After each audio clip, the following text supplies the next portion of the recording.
নমস্কার বন্ধুরা, দীপাস কিচেনে আপনাদের সবাইকে স্বাগত। আজকে আমি চা দিয়ে খাওয়ার খুবই খাস্তা একটা নিমকি বানাবো।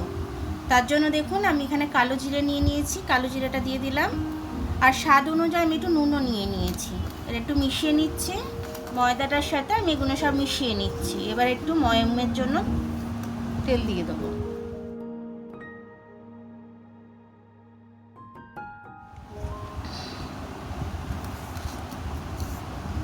ভালো করে আমি এটা ময়াম করে নেব। খুব ভালো করে ঘষে ঘষে ময়াম করে নিয়েছি আমি, আর ময়ামটা খুব ভালো হয়েছে।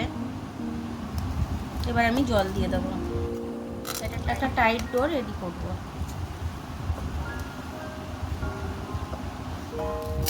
আমার আটাটা মাখা হয়ে গেছে। এবার আমি লেচি কেটে নেবো ছোট ছোট করে। নিমকির জন্য লেচিটা কাটছি আমি।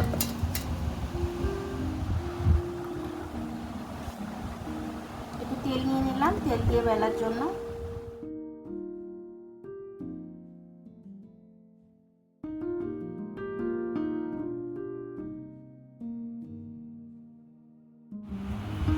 তিন কোণাচে করে নিয়ে এরকমভাবে আমি বেলে নিচ্ছি। এবার নিমকিগুলো আমি ছেড়ে দেবো একটা একটা করে। এটা লাল লাল হয়ে যাবে, তারপর আমি তুলে নেবো এটাকে। দেখুন আমার নিমকিগুলো কি সুন্দর ফুলছে।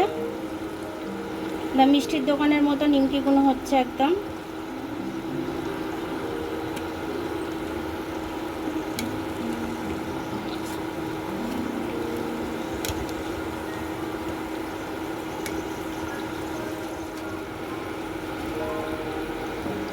এটা ভালো করে লাল হয়ে গেলে, খাস্তা হয়ে গেলে আমি এটাকে তুলে নেব।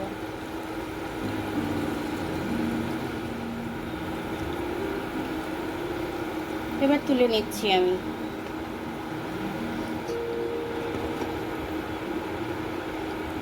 দেখুন আমার খাস্তা নিমকি চায়ের সাথে খাওয়ার জন্য রেডি হয়ে গেল। দেখুন আমি ভেঙে দেখাচ্ছি আপনাকে। দেখুন হাতে একদম গুঁড়ো হয়ে যাচ্ছে, আওয়াজও হচ্ছে। এরকমভাবে বানিয়ে নিয়ে বিকেলবেলা এই বর্ষাকালে খেতে খুব ভালো লাগবে। তো এরকমভাবে ঘরে তৈরি করে আপনারা খাবেন। কমেন্টস করে জানাবেন যে কেমন লাগলো আপনাদের আমার ভিডিওটা দেখার জন্য অনেক অনেক ধন্যবাদ। আমার ভিডিওটা যদি ভালো লাগে তাহলে লাইক, কমেন্ট, সাবস্ক্রাইবটা একটু করে দেবেন। আর যদি ফেসবুক থেকে দেখেন তাহলে লাইক আর ফলোটা একটু করে দেবেন। আবার কাল দেখা হবে নতুন রেসিপির সাথে। ততক্ষণ আপনারা ভালো থাকবেন, আমি আসছি।